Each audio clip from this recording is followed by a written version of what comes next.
Hi friends, नमस्ते। आप लोग कैसे हैं? आई होप कि आप लोग काफ़ी अच्छे होंगे, मस्त होंगे, व्यस्त होंगे और आप लोगों की तैयारी काफ़ी अच्छी तरह से चल रही होगी और आप अपने एग्जाम की इंतजार कर रहे होंगे।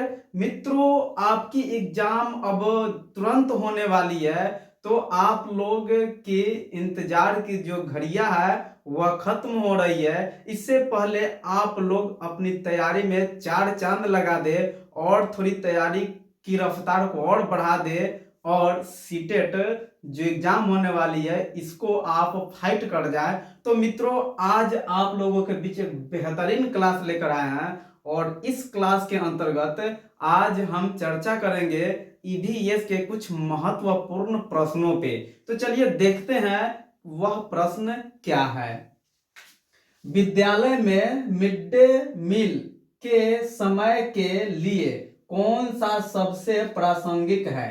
यानी विद्यालय में जो मिड डे मील अभी चलाई जा रही है, तो उसके लिहाज से, उसके नजरिए से इन चार ऑप्शनों में से सबसे अच्छा ऑप्शन क्या है? मिड डे मील क्यों चलाई जा रही है? तो चलिए देखते हैं। यह शिक्षण अधिगम के बहुत ही मूल्यवान समय को बर्बाद करता है। देखिए, ये जो मिड डे मील है ये हमारे मूल्यवान समय को नष्ट कर रही है। क्या ऐसा है? नहीं मित्रों, ऐसा नहीं है। मिड डे मील जो है हमारे मूल्यवान समय का या बच्चों के मूल्यवान समय का यह बर्बाद कर रहे हैं, उसके समय को गंवा रहे हैं। नहीं, ऐसी कोई बात नहीं है। देखिए, मिड डे मील जो है ये आप की जो टिफिन की जो टाइम होती है उसके अंतर्गत ही बच्चों को मिड डे मील दे देना है, उसको खिला देना है। ये नहीं कि आप मिड डे मील के नाम पे टिफिन से लेकर और छुट्टी तक बच्चे को खिला रहे हैं और बच्चे ऐसे वैसे कर रहे हैं और आप टीचर होने के नाते उस पर ध्यान नहीं दे रहे हैं, तो ये कमियां आप में है। ये नहीं कि मिड डे मील में, तो ये तो बिल्कुल नहीं होंगे। दूसरी नंबर, शिक्षण अधिगम के साथ इसका कोई लेना देना नहीं है। नहीं, बिल्कुल गलत है। शिक्षण अधिगम के साथ मिड डे मील का लेना देना है और ये कह रहा है कि नहीं है, तो ये तो बिल्कुल नहीं होगा। फिर अब देखिए तीसरा नंबर कह रहा है यह ईवीएस शिक्षण अधिगम के लिए एक अच्छा शिक्षण अधिगम का अवसर है। सही बात है मित्रों, यही सबसे बेटर ऑप्शन है। क्या है? यह ईवीएस शिक्षण अधिगम के लिए एक अच्छा शिक्षण अधिगम का अवसर है। मित्रों, ये मिड डे मील बच्चे को क्यों दिए जाते हैं? बच्चे जो विद्यालय जाते हैं उसमें से कुछ ऐसे विद्यालय होते हैं जिनको पोषक आहार, पोषण युक्त जो आहार है उसे नहीं मिल पाते हैं, पौष्टिक आहार नहीं मिल पाते हैं। तो इसको मध्य नजर रखते हुए जो सरकार है वह एक नीति बनाई और ईवीएस के तहत बच्चे को मिड डे मील देने की घोषणा की गई और बच्चे को मिड डे मील दी जाती है।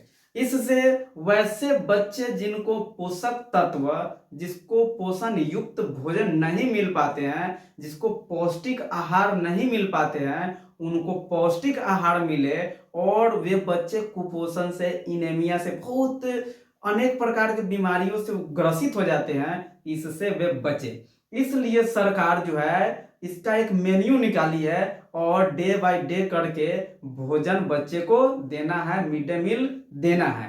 तो ये बच्चे के हित के लिए है। तो ये क्या है? यह ईवीएस शिक्षण अधिगम के लिए एक अच्छा शिक्षण अधिगम का अवसर देता है। हाँ, यह अच्छा हो सकता है, लेकिन अब चौथा नंबर पे हम चर्चा करते हैं। यह उन बच्चों के लिए है जो विद्यालय में खाली पेट आते हैं। नहीं, गलत बात है। ऐसी बात नहीं है कि वे बच्चे जो विद्यालय में खाली पेट आते हैं, भूखे आते हैं, उनको मिड डे मील दिया जाए। नहीं, ऐसी बात नहीं है। मिड डे मील सभी बच्चे के लिए है और ये ऐसा नहीं कि ये केवल जो भूख जो आते हैं, जिनकी पेट खाली है, उन बच्चों के लिए ही है। ऐसी कोई बात नहीं है। तो आंसर क्या होगा? 3 नंबर, यह ईवीएस शिक्षण अधिगम के लिए एक अच्छा शिक्षण अधिगम का अवसर है। अब देखिए प्रश्न नंबर 2, पर्यावरण अध्ययन के संबंध में बोझ के बिना शिक्षा का क्या बताता है। यानी ये काफी बेहतरीन प्रश्न है। पर्यावरण अध्ययन के संबंध में बोझ के बिना सीखना क्या बताता है। ये बोझ के बिना सीखना, मित्रों हम देखते हैं कभी कभी कि छोटे बच्चे होते हैं और उनके पास बहुत बड़ी उनके पीठ पे बैग लाद दिया जाता है, जिसका वजन ढोने में वे समर्थ नहीं होते हैं, उनको काफी कठिनाई होती है।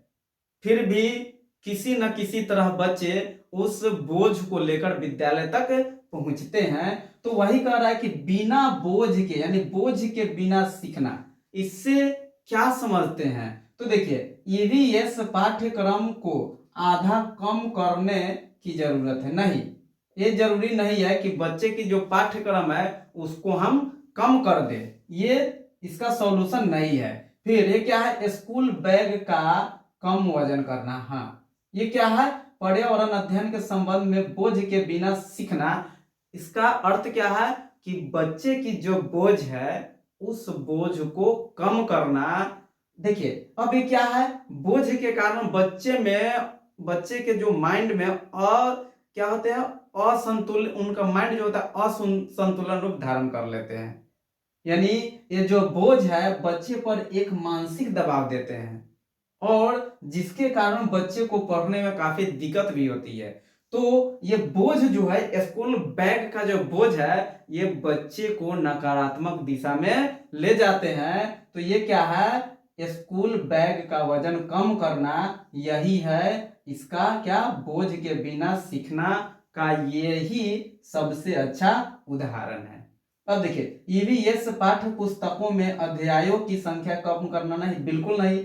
अबोध का भार कम करने की जरूरत है, यह भी नहीं है। यानी इसका सबसे अच्छा उदाहरण क्या है, बच्चों की बैग का वजन कम करना, यानी बोझ के बिना सीखना का सबसे अच्छा एग्जाम्पल।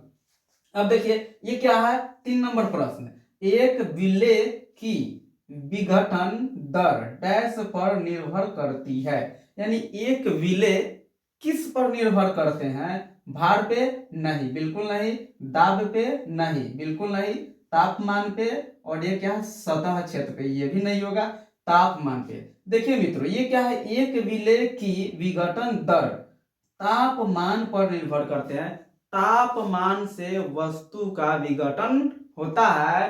तो ये जो विघटन है वे किस पर निर्भर करता है, तापमान पर। तापमान के द्वारा या तापमान से वस्तुओं का विघटन शुरू होता है। तो आंसर क्या होगा, तापमान। अब चलिए प्रश्न नंबर 4, सुषमा चाहती है कि उसके छात्रों को पेड़ों के संरक्षण के लिए संवेदनशील बनाया जाए। देखिए सुषमा एक शिक्षिका है और वह चाहती है कि उसके जो छात्र है उस छात्रों को पेड़ों के संरक्षण के लिए संवेदनशील बनाना। यानी उसकी जो सुषमा की जो छात्र हैं उसको वह चाहती है कि पेड़ों से संबंधित या पेड़ों के संरक्षण के प्रति बच्चों को संवेदनशील बनाना निम्नलिखित में से कौन सी ऐसा करने की सबसे उपयुक्त नीति है। यानी अब ये जो ऑप्शन, 4 ऑप्शन जो दिए हैं, इसमें से कौन सी ऑप्शन सबसे उपयुक्त है कि सुषमा के छात्रों को पेड़ों के संरक्षण के बारे में अधिक संवेदनशील बनाया जा सके। तो देखिए ये क्या है, बच्चों को एक पौधे को अपनाने और पोषित करने में मदद करना। चलिए ठीक है, फिर दूसरा नंबर देखिए, कक्षा में बहस आयोजित करना। देखिए मित्रों अगर कक्षा में हम बहस आयोजित करते हैं पेड़ों के बारे में, पेड़ों के संरक्षण के बारे में, तो ऐसा नहीं है कि बच्चे इससे नहीं सीखेंगे। बच्चे इससे सीखेंगे, जब जितनी बहस होगी उतनी बच्चे इससे सीखेंगे कि हाँ पेड़ों की संरक्षण कैसे की जा सकती है। दूसरा देखते समूह चर्चा करना। हाँ, समूह में भी अगर हम चर्चा करते हैं पेड़ों की संरक्षण के बारे में, वहां भी बच्चे सीखेंगे। और पोस्टर बनाना, पोस्टर से भी बच्चे वनों के संरक्षण के बारे में सीखेंगे। देखिए यहाँ 4 नंबर ऑप्शन से भी बच्चे सीख रहे हैं, 3 नंबर से भी सीख रहे हैं और ये 2 नंबर से भी सीख रहे हैं। लेकिन बच्चों को एक पौधे को अपनाने और पोषित करने में मदद करना, इससे सबसे अधिक बच्चे सीख रहे हैं। इसलिए आंसर क्या होगा? 1 नंबर होगा। ठीक, क्यों? क्योंकि देखिए बच्चों को एक पौधे को अपनाने, यानी बच्चे को हम एक पौधा देंगे, बच्चे को क्या करेंगे? एक पौधा देंगे और पोषित करने में मदद करना, और बच्चे को हम बोलेंगे कि इस पे तुम खाद देना, पानी देना और इसका रखवाली करना, इसके माने जो भी आवश्यक वस्तु है उस पौधे के लिए उसको देना। तो बच्चे क्या करेंगे? अब उसकी सिंचाई करेंगे, उससे खाद देंगे, पानी देंगे, तो वे क्या होंगे? पौधे जो है कि बढ़ेंगे और पौधे की वृद्धि होगी। इससे बच्चे क्या होंगे? काफी सीखेंगे। क्यों सीखे? क्योंकि वे करके सीख रहे हैं, वे स्वयं करके सीख रहे हैं। यहाँ वे बच्चे जो है उनकी लगाव डायरेक्ट पेड़ से होगी और वह काफी बच्चे उससे सीखेंगे, उस पेड़ से बहुत कुछ सीखेंगे। देखिए यहाँ चर्चा हो रही है, यहाँ क्या है? कक्षा में बहस हो रही है, तो यहाँ पेड़ नहीं है, यहाँ पेड़ को बच्चे नहीं लगा रहे हैं और पेड़ उनके प्रत्यक्ष रूप में नहीं है। लेकिन जब पौधे लेकर जाएंगे और उसको वे क्या करेंगे? लगाएंगे, पानी देंगे, खाद देंगे, तब ये जो पौधे होंगे उनके समक्ष होंगे, उनके सामने होंगे और वे उससे काफी सीखेंगे।